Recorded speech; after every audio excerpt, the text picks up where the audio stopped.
چنگیز خان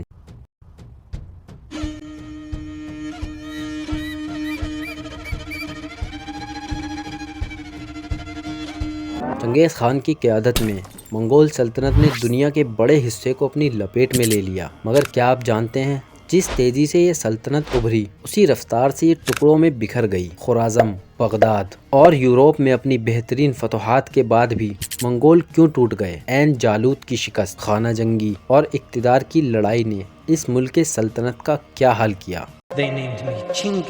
منگولوں کی تاریخ کا آغاز ایشیا کی سخت ترین صحرائی زندگی سے ہوتا ہے۔ ان کے بانی چنگیز خان نے 13ویں صدی میں ایک بے مثال فوج کی بنیاد رکھی۔ منگولوں کی یلغار تاریخ سب سے مکمل اور تباہگن جنگوں میں شامل کی جاتی ہے جس نے ایشیا، یورپ اور مشرقی علاقے کو اپنی لپیٹ میں لے لیا۔ 1219 عیسوی میں چنگیز خان نے خوارزم شاہی سلطنت پر حملہ کیا۔ شروع میں منگولوں نے مشرقی خوارزم کو تباہ کیا اور اس کے بعد مغربی خوارزم پر حملہ ور ہوئے، لیکن جب خوارزم شاہ بھاگ نکلا تو چنگیز خان نے اپنے 2 ماہر جرنیلوں جیبی اور سوبوتائی کو اس کے پیچھے بھیجا، مگر وہ خوارزم شاہ کو گرفتار نہ کر سکے۔ لیکن انہوں نے ایسی جنگی فتوحات حاصل کی جو منگولوں کے وہن و گمان میں بھی نہ تھی۔ پھر 1221 عیسوی میں جیبی اور سوبوتائی کی سربراہی میں منگولوں نے جارجیا پر حملہ کیا۔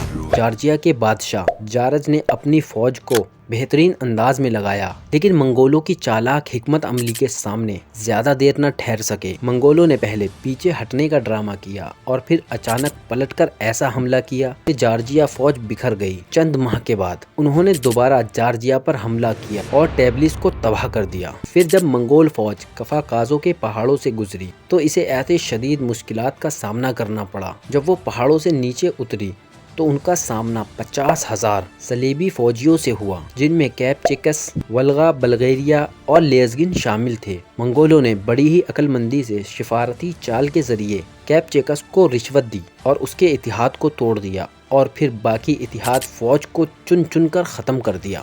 پھر 1223 میں منگول نے روس میں داخل ہو کر کئی شہروں کو تباہ کر دیا۔ روسی شہزادوں نے محتاط ہو کر منگولوں کے خلاف محاذ بنایا، لیکن منگولوں کی حیران کن جنگی چالوں کے سامنے بے بس ہو گئے۔ دریائے کالکا کے کنارے ہونے والی جنگ میں روسی فوج مکمل طور پر تباہ ہو گئی اور روسی شہزادوں کو بے دردی سے قتل کر دیا گیا۔ جب چنگیز خان نے شہر بخارا کا محاصرہ کیا تو وہ اسے حملہ کر کے نہ لے سکا، اس لیے اس نے شہر کے باشندوں کو للکارا اور دھمکایا، جو ہماری طرف ہے وہ محفوظ ہے۔ بخارا کے باشندوں 2 گروہوں میں بٹ گئے۔ ان میں سے پہلے نے چنگیز خان کی بات ماننے سے انکار کر دیا، جبکہ دوسرے نے رضامندی ظاہر کی۔ چنگیز خان نے ان لوگوں سے کہا جنہوں نے اسے تسلیم کرنے پر رضامندی ظاہر کی، اگر تم لوگ ان لوگوں سے لڑنے میں مدد کرو جنہوں نے انکار کیا ہے تو ہم تمہارا شہر تمہارے حوالے کر دیں گے۔ چنانچہ انہوں نے اس کے حکم کی تعمیل کی اور دونوں گروہوں میں جنگ چھڑ گئی۔ آخر میں چنگیز خان کے حامی جیت گئے، لیکن ان کے لیے بڑا جھٹکا یہ تھا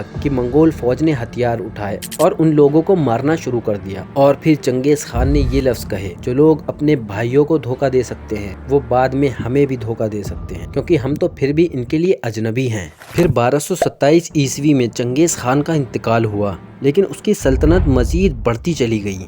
اس کے بیٹوں نے اسے 4 بڑی ریاستوں میں تقسیم کر دیا۔ منگولوں کے عظیم خان چنگیز خان کی وفات کے بعد اس کی تدفین کو انتہائی خفیہ رکھا گیا۔ جو لوگ اس کے جنازے کے ساتھ ساتھ تھے انہیں قتل کر دیا گیا تاکہ قبر کا راز محفوظ رہے۔ ایک روایت یہ بھی ہے کہ اس کے حرم کی عورتوں اور خادموں کو اس کے ساتھ ہی دفن کر دیا تاکہ مرنے کے بعد بھی اس کی خدمت میں لگے رہیں۔ اس کی قبر کے چاروں طرف درخت لگائے گئے اور دریا کا رخ موڑ دیا گیا تاکہ زمین قدرتی لگے اور کوئی اندازہ نہ کر سکے کہ یہ کوئی قبر ہے۔ چنگیز خان کی تدفین کے بعد جو لوگ اس کے جنازے میں شامل تھے انہیں قتل کروا دیا گیا اور بعد میں ان قاتلوں کو بھی مار دیا گیا تاکہ قبر کا راز محفوظ رہے۔ چنگیز خان کی اصل قبر آج تک نہیں مل پائی۔ منگول روایتوں کے مطابق اس کی قبر کو چھپانے کے لیے سخت قدم اٹھائے گئے۔